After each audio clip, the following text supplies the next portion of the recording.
یو صحیح حدیث د ابو هريره رضی الله تعالی عنہ کې راځي، امام بخاری رحم الله راوړی، امام مسلم هم راوړی.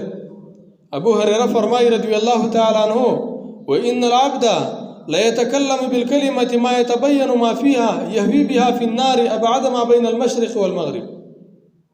وځینې وخت کې انسان د خلینو خبره وځي، هغه ته پته نه چې د بسمره ګناي د هغه د وجه الله سبحانه و تعالی په دومره مسافت چې د مشرق او مغرب په منځ کې دومره لري جهنم ته گزار کی، جهنم ته ورولي، دومره ګناه لري.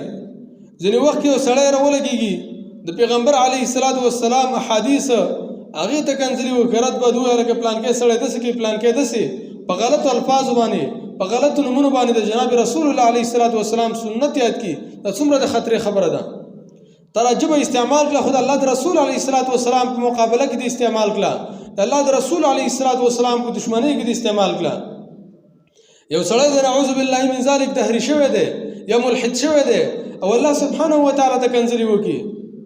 خاص کر زموږ په پښتنو کې نن سبا دا فتنه ډېره عامه شوې ده.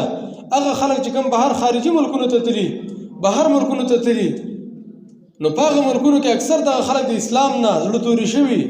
موږ په خپل باندې ګورو چې کله څه پروګرام او غیره نو په دې کې ځینې داسې خلک راشي والله العظیم چې الله او رسول ته برای راست کنځلې کوي، صحابو ته کنځلې کوي.